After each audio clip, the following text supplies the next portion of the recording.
Olá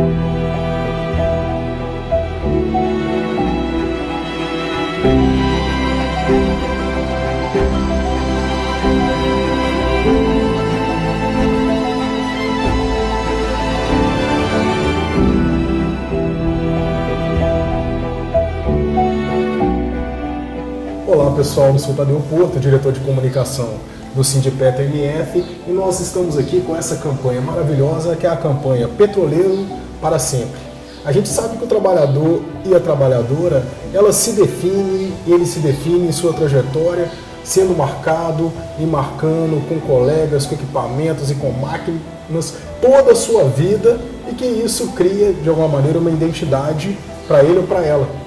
Nós, petroleiros e petroleiras, temos muito orgulho dessa identidade de trabalhar no mercado de petróleo, de trabalhar numa grande empresa, talvez a maior e mais respeitada do país, que é a Petrobras, ou as demais empresas do sistema, como a Transpetro e as demais empresas que compõem o setor de petróleo do Brasil.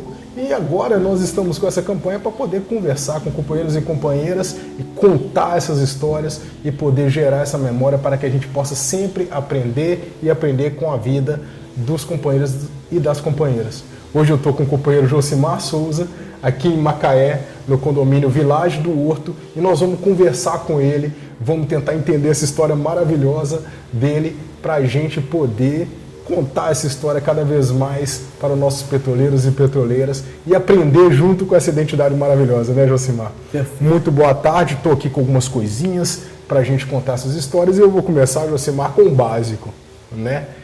Como é Josimar? Quem é Josimar? Como que foi a sua infância? Como que você se entendeu nessa terra? Conte um pouquinho pra gente da sua vida, por favor. Perfeitamente. Primeiramente eu quero aqui elogiar a iniciativa, tá, da assessoria de comunicação do nosso Sindipetro NF, né, em guardar essa memória, né, da classe petroleira, a classe trabalhadora e petroleira, né? E eu quero também cumprimentar aqui essa maravilhosa equipe e vamos lá. Sim. É isso. Tá. Olha, a minha história, eu vejo aqui uma história de superação de vida mesmo. Tá? Eu nasci no meio do mato. Meio do mato. Meio do mato. O lugarzinho da casa onde eu nasci existe hoje. É uma cerca aquela cerca viva só, e no meio do mato mesmo, no meio onde já foi fazenda, criaram bois, essa coisa, isolado mesmo.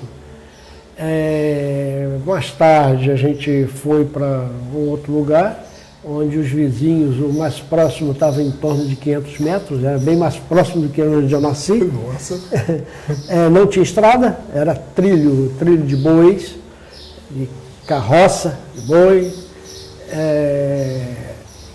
carro, para chegar até lá tinha que colocar corrente nos pneus, porque era areia, né, era praticamente dentro da Restinga de Jurubatiba, é uma parte interessante da Restinga. Nasci lá na Ilha dos Pássaros, que é esse local bem isolado mesmo, e depois fui para as margens da Lagoa Feia, do lado de Quissamã. E não tinha mesmo. A estrada, a gente para ir até Quissamã, que era o centro urbano maior, era uma vila que pertencia a Macaé, era um distrito do município de Macaé. Uhum. A gente ia muitas vezes a pé, cerca de 2 horas andando a pé, dentro da Restinga. Gente!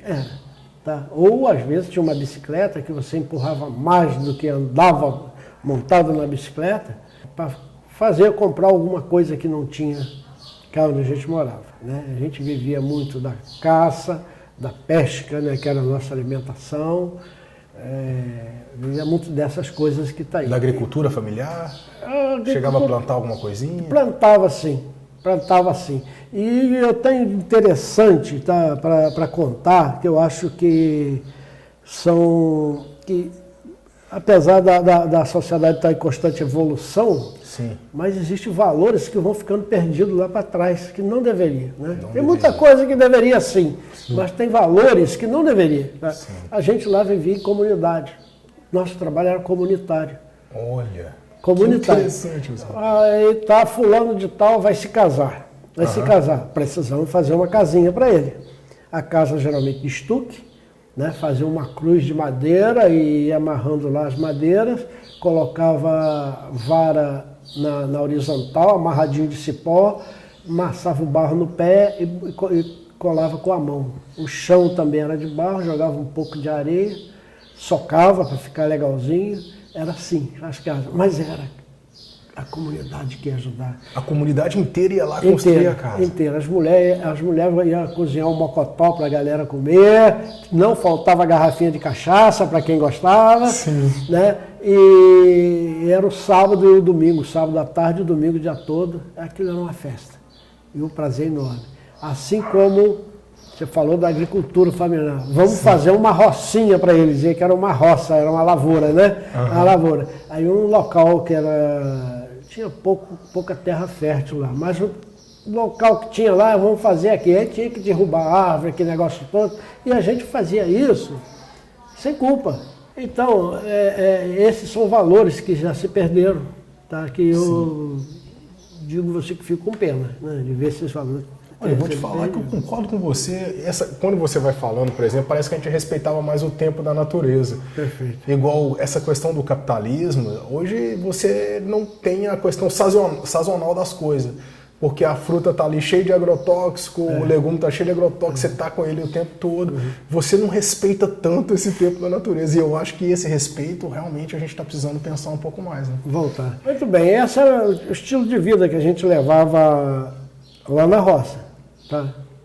Local isolado, sem eletricidade, sem água encanada, era de poço água da Lagoa Feia, da própria Lagoa Feia. Né?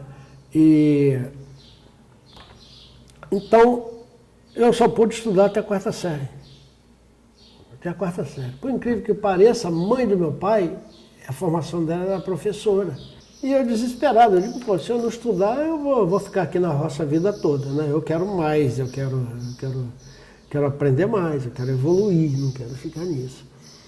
E o que eu fazia? Rádio de pilha, tinha o programa aí que era dos militares, né, o Mobral, o Movimento Brasileiro de Alfabetização, e dava aula pelo rádio. Tinha várias, mas tinha esse do rádio. E eu ficava lá.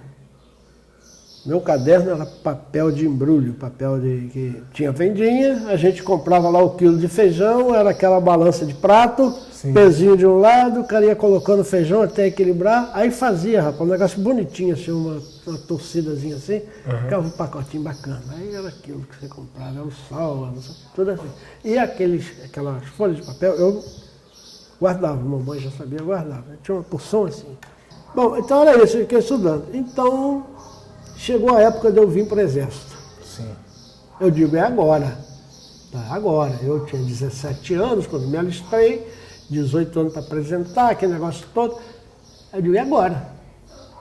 É agora. Eu vou para lá, eu vou segurar isso com as duas mãos, vou estudar. Vou aproveitar o tempo lá, eu vou meter a cara, eu vou estudar. E assim fiz. Fui escolhido lá para servir, eu sempre colocando que eu queria servir. Só que eu não fazia ideia do que seria a ditadura militar, Tadeu. Tadeu não sabia. Pô, no rádio, os militares falando com aquele garoto todo, aquilo me emocionava, né? Patriotismo, Brasil, aquele negócio todo, e as coisas acontecendo no rádio não divulgava. Sim. Não divulgava, né? Não divulgava. Então eu vim servir exército, me matriculei no colégio Irene Meirelles, aqui em Macaé. Me matriculei no meio da criançada, sou eu de grande, mas não pude estudar porque a rotina do primeiro ano lá do recruta é muito puxado, não tinha como estudar, tranquei a matrícula. E começo a ver na rua, então, um monte de coisa, era pichação, a baixa ditadura militar, palavras de ordem, né? Que a esquerda e a juventude macaense, que aliás sempre foram muito aguerridas no enfrentamento da ditadura militar, faziam na rua. E eu digo, que ditadura militar? Ditadura? Tem ditadura mesmo? Eu não sabia nem o que era comunista, muito menos o que é ditadura, eu não sabia não. Aí eu comecei a perguntar um, perguntar outro, não fala muito não, porque isso é aquilo, aí eu comecei a ver comecei a ver que aqueles que estavam protestando eram pessoas que eram igual a mim. Tá? Eram ferrados, eram excluídos da sociedade, eram igual a mim. Sim. Eu digo, entendeu? Isso despertou a minha curiosidade, né? E eu fui metendo as caras, fui para as bibliotecas, procurar um livrinho para estudar, para ler. Logo eu fui promovido a cabo, logo na frente, a cabo. Duas lagartixinhas aqui no braço, dinheirinho melhor. Uhum. E tinha o Luiz Everaldo, estava lá, chegou, foi trocar de roupa, não sei o que foi, o armário dele ficou aberto, aí eu passando, olhando lá, as coisas, aí eu olhei dentro do armário de Luiz Everaldo, vi lá um livrinho. Não devia ser muito maior do que essa fotografia não, tá? Uhum. Pequenininho, mas tinha ali uma foice e um martelo, manifesto comunista, um negócio desse, tá? Aí eu olhei, voltei, olhei de novo, ele me viu não. Olhei de novo, estava um negócio lá falando sobre Luiz Carlos Prestes. Sim. Né? O livro, não é um livro. Aí encostei perto dele assim, ele foi, tentou jogar o negócio em cima. Não preocupa não. Rapaz, precisamos conversar com você sobre esse negócio de comunista, esse negócio da foice e martelo, estou vendo aí fora. É uma contradição danada. O capitão Afonso, a gente que foi promovido a cabo, junto com os sargentos também, que foi recém-promovido, colocou numa sala, deu uma aula de anticomunista, ele colocou um quadro lá desse tamanho, diz que tudo começou aqui, e pintado de vermelho, onde começou. Mas o negócio espalhou para a Europa, para não sei para onde, está chegando aqui também na América Latina. Como isso é ruim se está espalhando desse jeito? Como que é uma coisa ruim do jeito que é colocado? Eu perguntando para ele. Sim. Aí ele falou, não conversa muito aqui não, você vai fazer o seguinte, amanhã, quando você sair de serviço, tá, eu vou te apresentar os colegas aí. Ele me apresentou a Vinícius de Oliveira, ferroviário, honrado, com história escrita aqui, né, que era Vinícius de Oliveira, foi vereador, sempre do PCB. Sim. José Neves faleceu, e tinha mais dois, que eu não me lembro o nome agora. Tá? Uhum. Todos eles do PCB. Aí conversaram comigo, bateram um papo, coisa e tal, tá?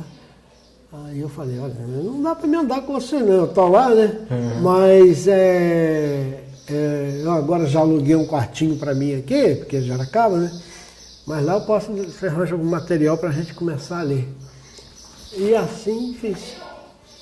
A minha escola de política e escola ideológica mesmo, ela veio aperfeiçoar através do PCB, através de Luiz Everaldo Santos Carvalho. Hoje ele é advogado lá do TRE. E eu comecei a estudar, estando no Exército nesse período, fui estudar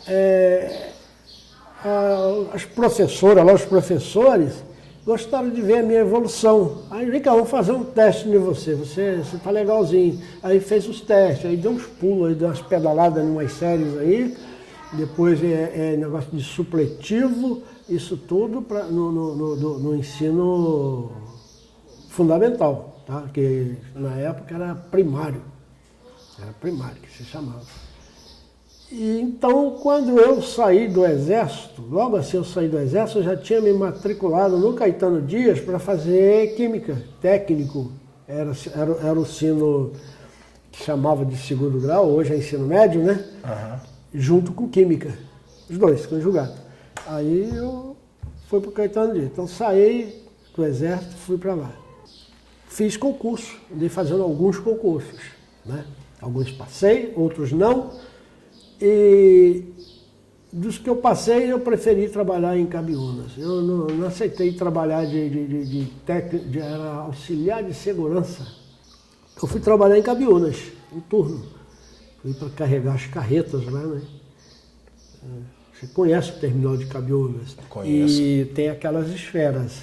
Sim. No começo eram 3 esferas, né? Ela armazenava líquido de gás natural. Líquido de gás natural. Essas fotos, se quiser mostrar uma. Essa da Barra do Furado? Que tem essa daí tá boa, para mostrar. Olha aí, pessoal. Aqui tem uma data, ó, julho de 95. Fomos admitidos para conectar lá os mangotes, tá, e carregar essas carretas. Primeiro de LGN e depois do gás de cozinha, do GLP. Então fui ficando, fiz amizade com todo mundo. A gente foi um monte de colaborador naquela região, e então eu fiquei lá em Barra do Furado. Né? Sim, sim. Quando eu entrei na empresa para trabalhar, a primeira coisa que fiz foi me sindicalizar. Primeira coisa foi me sindicalizar. Ali você já tinha contato, já entendia o que era sindicato? Tinha noção, os PCBistas lá me explicaram direitinho. Mas eu nunca tinha vivido a vida de militante sindical. O né? movimento ferroviário de Macaé foi bem forte. Né? Foi muito forte. Pô, foi muito forte. Foi durante a ditadura militar aí, o pessoal foi treinado para muitos deles pegarem armas. Foram presos, muitos foram presos. Aí eu fui o primeiro presidente legal do PCdoB legal aqui de Macaé. Olha só, que legal isso, mano. Isso foi em qual ano? Mas é próximo dos anos 90 aí. Sim. Tá? Próximo dos anos 90, por aí. Então foi assim, fiquei no PCdoB até certo tempo, depois começamos umas divergências sérias, né? Séria, coisa e tal. Aí a gente renunciou, fizemos todo o processo legal, assinamos a ficha de desfiliação, tá? E fiquei sem partidos como estou até hoje, não fora da luta.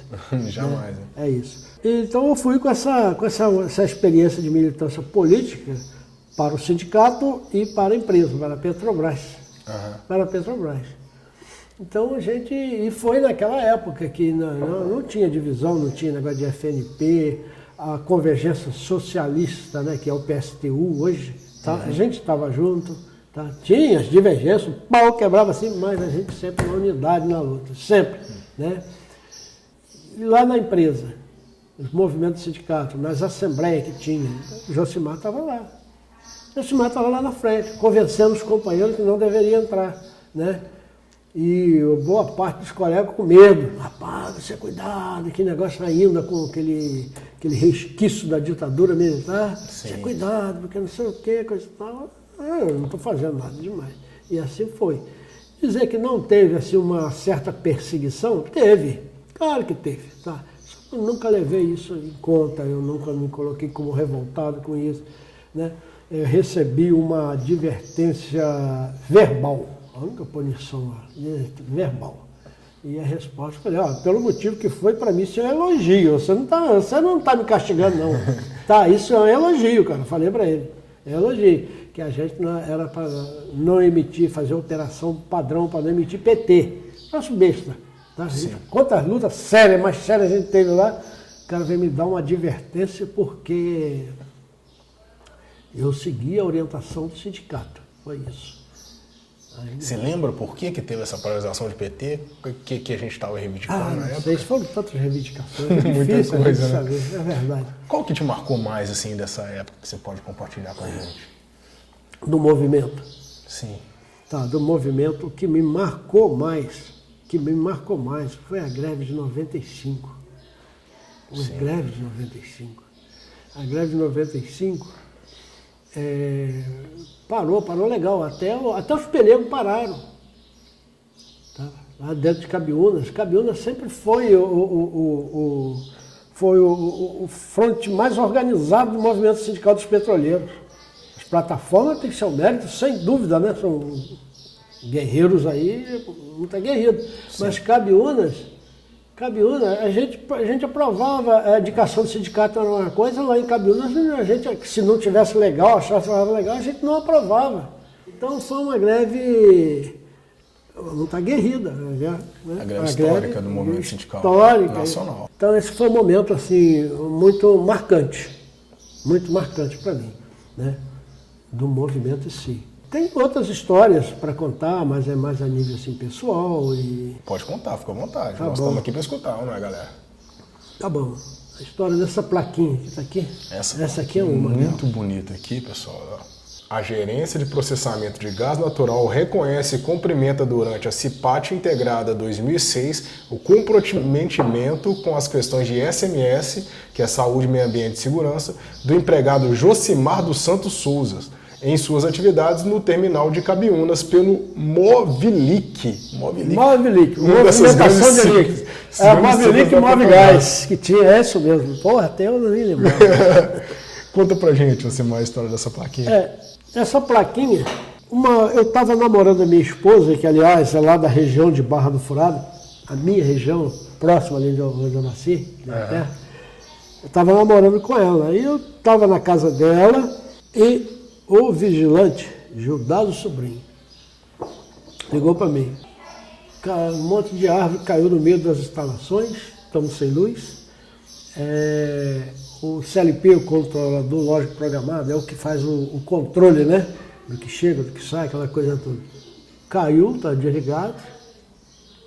Né? Tá? Você viu que você estava por aí, você tem alguma coisa que eu possa fazer, o que você disse que eu tenho que fazer? Você espera que eu vou chegar aí. E fui. Eu não estava trabalhando, mas fui à noite. Lá olhei primeiro as instalações, vi que tinha galho, mas não danificou nada. E fui resolvendo os problemas da queda de luz, religar a chave, essa coisa toda. E o CLP, resetei, liguei, conferi, aferi o que tinha que aferir e o bicho voltou a funcionar normal. Né? Então o pessoal do Rio ligou para esse tijolão de celular, pro vigilante que ficava lá. Ué, o que voltou? Eles estavam mobilizando o pessoal de Cabiúnas, que não tinha gente para vir, não podia, aquele negócio todo. E a segurança estava ali, porque acompanha, né, o que chega e o que sai. Se tiver algum vazamento, você está perdido. Aí o cara, não, foi Josimar estava por aqui, ele veio aqui e resolveu tudo. Josimar, Não, ele estava aqui, ele estava na casa da namorada, mas aí teve um problema, ele veio aqui ver se estava tudo bem e ele resolveu. E o cara foi, rapaz, lá no livro dele, a passagem de serviço, encheu minha bola lá, nem conhecia o cara nem ele. Né? Exemplo a ser seguido, aquele tal de petroleiro que você sabe, né? Sim, sim. Mas olha, Josimar, é um reconhecimento muito bonito, porque é um reconhecimento um pouco assim, né? Natural da pessoa, né? Nem falou com você, então foi para uma peça que é passar de serviço, que é oficial, bem bonito. E essa história foi lá pro superintendente nosso, e o superintendente gostou, coisa e tal, e mandou a ordem dele fazer isso aí. Então nessa CIPAT que teve aí, eu tinha que ser condecorado com isso aí. Só que não disseram nada. O meu chefe não gostava de mim por causa de greve, que eu chamava de pelego mesmo. Dizia que é pelego, tu é um rato que entra na empresa pela linha de esgoto, essa coisa toda. Aquele discurso da gente, né? E então ficou. São uns 3, 4 anos depois que mudou o chefe, e o cara falou, olha, mas tem um negócio seu aqui, rapaz. Você não pegou por quê? Eu digo, o que tem? Essa plaquinha aqui, tá? Você foi condecorado na CIPAT. Aí entregou a placa. Aí falou, não, vou fazer mais ainda, vou fazer um evento interno aqui. Ele foi, falou com o gerente de Cabiúnas, fizeram um negócio, não, você vem aqui que a gente vai te entregar. Aí eu falei, esses caras querem me cooptar pro lado deles, eu não quero isso não. O Marcílio falou assim, não, rapaz, vem cá, Marcílio, vem cá. Olha, só se você deixar eu falar umas coisinhas lá. Olha lá o que você vai falar, você disse para mim o que você vai falar primeiro? Não, na hora eu vejo, eu não decoro não. Foi isso. Aí, então, recebi a placa e o que eu falei, não lembro bem as palavras, mas eu sei que eu enalteci a cada petroleiro que faz além da sua obrigação. Sim. Tá? Nós discutimos e criticamos demais a política da empresa, a política dos gestores, a atitude dos gestores, mas aqui dentro. Lá fora no barzinho, nós defendemos a empresa, nós não aceitamos que fale mal da empresa. Tá? E nós zelamos pela empresa. Estamos trabalhando ou não. Tá? E isso tinha que ser reconhecido sim. Tá? E o que eu fiz não tem nada demais. Eu acho que é obrigação de cada um da gente aqui, que todos fazem também. Se fosse outra pessoa, faria também. Foi mais ou menos isso que eu falei. Muito legal. E eu tive a honra de me aposentar, né? Como técnico de operações pleno, e mais ou menos isso é a minha história. Que legal, acho que a gente tem também, olha, jaleco forte aqui, né? Laranjão da Transpetro, esse laranja que orgulha tanta gente, Isso é, né? é verdade, Josimar. é verdade. Com o nome do Josimar aqui, que bonito, né, gente? Que bom que ele Eu igual, que né? escrevi isso aí. Muito legal. E aqui o mais antigo, né? Do cinza, aquele cinza. Isso aqui é o tradicional, sim. Com aquele Só não é aquele losango circuncidado com um sextavado. Sim. Lembra daquele? Lembra? Inclusive é o símbolo que a gente usa para o petroleiro para sempre. É um dos símbolos que a gente usa. Tá aqui a capa de chuva. Teve que trabalhar muito na chuva, né, Josimar? Claro. Né? A gente que homem tem diário, operações, homem diário é isso. Igual a gente tem que ralar muita coisa. Então, Josimar, olha, eu tenho certeza que a gente só deu um overview, né? Uma arranhada na sua história, não tem dúvida nenhuma, que tem muito mais coisa para falar. Sem dúvida. Anos e anos de Petrobras, anos e anos de sindicato também, que você sempre foi muito próximo ao movimento, sempre esteve com a gente. No sindicato, quando a gente falou, poxa, vamos ali conversar com o Josimar, vamos entrevistar o Josimar. Então eu tenho certeza que sua história é gigante, muito grande. Se quiser acrescentar mais alguma coisinha, fique à vontade. O geral é isso, tá? E as outras coisas que aconteceu é em torno muito parecido com essas situações que eu coloquei, né?